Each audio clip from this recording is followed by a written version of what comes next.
Hey folks, welcome to Market Technical Analysis by InTheMoneyStocks.com, your leader in pure technical analysis, avoiding all that Wall Street hype.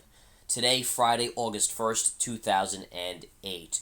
Well, the first day of the month got off to a kind of a slow start. There was a lot of volatility going on early in the day, and by 11 o'clock, 11:30 a.m. Eastern Time, right into that lunch hour and all through the afternoon, it really got to a snail's pace. But what the keys about today that we're going to go over are the continued pullback or slight pullback in the market as the S&P was down about 7 and the Dow was down about 52 and the Nasdaq dropped about 14 and change here.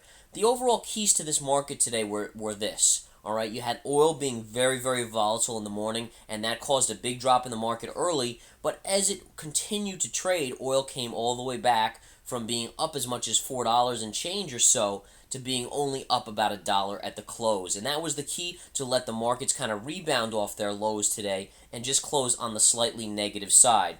And we're going to look at the keys to the charts because there's a key pullback going on here, and we're also seeing a key possible move maybe next week that we want to discuss in the video today. So we're going to kind of look at that across the board. But today, again, oil was up about $1. The indexes continue to consolidate, pull back slightly off of the move we've had recently. And we're really going to look at the charts today to see what we're seeing.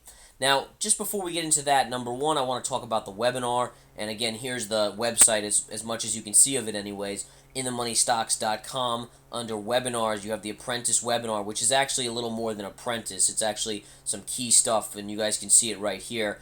Candlestick, bar chart, all that stuff. But the keys here is to how to know when to use trend lines, volume analysis, and this is really way more than Apprentice. But we like to give everyone as much as we can here about when we're doing these webinars. Support and resistance keys, the keys that we use, and this is all stuff that we use. We don't bother with the nonsense that other people use that we don't think works. If it doesn't work for us, we don't put it in here. So we put in the stuff here. This is what we use to analyze the markets. This is why we've been so accurate on the market calls recently, obviously, over the last year and a half or so. And you're going to learn exactly what we're looking at, as complex as we could put it in an Apprentice webinar. So in any case, come sign up definitely before the new website gets up, as we do recommend it, as our new website will be launching in mid to late August. And I don't think we're going to do another webinar. I'm pretty sure we're not going to do another webinar before then. So get in while you can until we change things around a little bit. Okay, let's get right into the markets here, folks, and see what happened. This is the daily chart of the ES futures. I want to start on the intraday, though. This is the intraday 10-minute, what we use, and you can see the volatility early as being a big indicator here.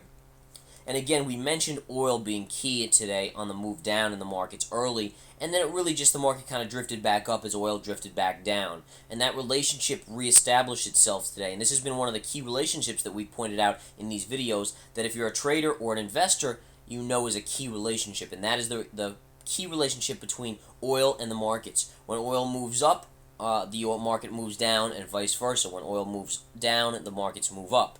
Now, you saw that to a key. Now, again, what we talked about yesterday being key to this market was the jobs number today. Okay, the jobs number was definitely a major component of what the market was going to do today, and the expectations actually were beaten today according to the top-line results. Now, we all know that that's a number, that's a news number, and you guys know we follow the charts and follow the charts. Now, if you're looking at the keys of the intraday or the daily period here, what I want to show you is that here you had a pullback yesterday, right? You see the pullback we had yesterday? Those of you that follow these videos, where's this chart going? To the 20 moving average, right? You always come back home. A chart that's coming off a big move up like this needs to pull back, consolidate, and notice where the daily chart went to. It touched that 20 moving average like a beautiful kiss and just bounced off slightly, closing slightly above. Now on the intraday, this all basically happened when Iran, basically, there was a news article that said Iran they're closer to having, nuclear weapons and all of that sort of stuff than everyone expected. And all of a sudden, you saw the market in oil take off with a vengeance. It was really unbelievable, to be honest. I was watching the USO, which is basically the key to following oil here for all you guys. And look at this spike up. I mean, this is no joke here. This is a huge move from 100 to 103.5 in a matter of 30 minutes on the USO, which is the oil fund. And that was just panic. You had short covering in oil. As it spiked up, you had the panic from the news that was triggered, and it just continued to rally that oil market. And with that, you saw the ES futures take a nosedive. All right, so number one, you had the jobs number, which came in better than expected, and the markets were up slightly, but that didn't last long because this oil trade really took things over. And you saw the markets tank here as oil's going up. So if you had, this is the start of the market, 9:30 right here. Okay, that's right there. So right away the market's tanked. Look at what the oil did. Inverse, exactly inverse right there, right? So you can see that happen. And then what do you have happen with oil? And this is the oil chart again. So you have this pop in oil. And then oil kind of just lollygags its way all the way down, slowly, gradually, all day long, and closes right here on the market at 2:30 p.m. Eastern Time. So that's when spot crude closes. Now let's mirror that with the ES futures chart. All right, so you get down to the lows, and then what did the market does? It kind of just drifts up slowly all the way into the close, and the markets did close down slightly, as I mentioned, but it was basically a pause/consolidation pattern as you want to expect or you want to see in the markets prior to what we've been calling for over the last couple days now, is that a continued move up at some point, possibly next Tuesday, Wednesday-ish. We're seeing it, but we got to isolate that more by seeing what happens Monday, excuse me. What happens Monday will tell us much better. When will that happen? Tuesday, Wednesday, or even as late as Thursday. So we'll kind of watch that. Ideally, what we'd like to see is more consolidation or a small pullback on Monday, and that'll lead us right into the Federal Reserve FOMC policy statement on Tuesday, in which case, if you have a 3-day pullback into that meeting, it's very possible you could get a rally off of that. Now, it's very tough to trade the FOMC meeting, and those traders out there that are pros know how tough that is, so we don't ever do that, but we're just kind of speculating on where the market may go here. But what I really want to talk about is the daily chart. And we touched on it briefly here, talking about how you pretty much could pinpoint that you're going to see a little bit of a pullback to touch that 20, and I believe we mentioned that in yesterday's video, pretty much spot on. But really, again, the keys of today it was all about the oil trade in the morning, and then once oil kind of relaxed itself and came back in, the markets just lightened the volume. Everyone went to the Hamptons here in New York. They drove out there, leaving the markets early, and the volume just dried up. We had the lightest day in volume since really last Friday, surprisingly enough, or so. So, yeah, Friday or Monday, really. And you can see here's the volume Friday, Monday, and then Tuesday, Wednesday, Thursday, and Friday again. It was a little heavier than those days, but nonetheless very, very light. 1.86 million on the ES futures, which is, again, very light. You really want to see average volume being 2 to 2.2 million on the ES contract for an average day. All right, especially in the summer. I mean, summer is obviously light with, especially in August. I mean, that's the one thing I would point out, folks, is that we're entering the slow month in the markets as people really take their vacations. Now, that can all change. You get a major financial news announcement or something else, you'll see a reaction in the markets, and there'll be heavy, heavy volume. But for right now, you're noting that you're on support now. Now, number one, just to look at this market, guys, we called this yesterday, obviously, the double top here, and now the pullback to the 20. So the markets are choreographing themselves exactly how you would expect.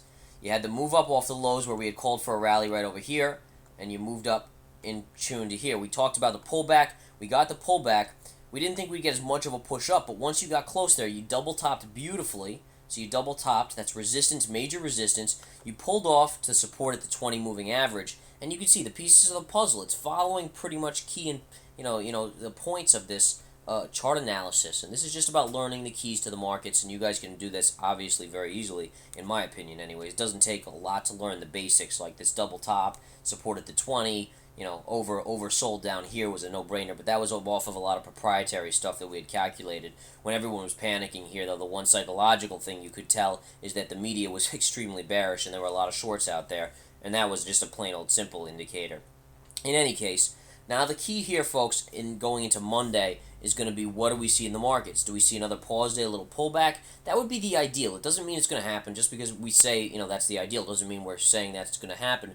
But that would be the ideal situation, to get one more day of pullbacks, maybe a pierce to this 20, and then we can start talking about a move up. Now, in the markets, the key level, and this is everything, folks, is this line. And I drew this in yesterday. When we take out this line, we're going right here. All right, that's where we're going. We're going right to the 50 moving average. And then it'll be resistance at that point, and we may have to consolidate off that. But that's going to be the point. Now, on the downside, if this 20 moving average does not hold, you have support right here. All right? This is going to be support right in this area, which is right going back to our general area from where we called the market should start to move up, which was right over here as well. Okay? Right off the lows from these days on our turn date. And what you're going to watch for that is, if that does not hold, then you look at double bottom. So there's key levels here in the market that I'm pointing out. On the upside here, Well, number one right here, obviously. This is a major resistance that has to get through. Gets through there, goes to there. On the downside, gets through the 20, which we're on right now. You're looking at this point, then the double bottom of the overall market at this point. And again, we're favoring the upside, starting probably next Tuesday, Wednesday-ish, give or take. But again, on Monday, I'll have a better picture of that, and it can give you guys a better picture of what we're seeing. All right, on the SPY, the charts remain the same. It was just an overall quiet day, so there's not a whole lot to discuss. But you can see the same thing: kiss of the 20 moving average after a double top. All right, support line. Well, resistance line is here. Resistance on the SPY right there at the 50 moving average, which I'll draw on right there. Then on the downside, you have 20 support right there. Then bottom support right there, and double bottom support right in there. So there are the key levels on the market. You guys can look at your charts and find that. But come join the webinar tomorrow, guys. It's going to be fun. We're going to learn a lot. Sign up at inthemoneystocks.com. Join the chat room. We will see you soon. Take care.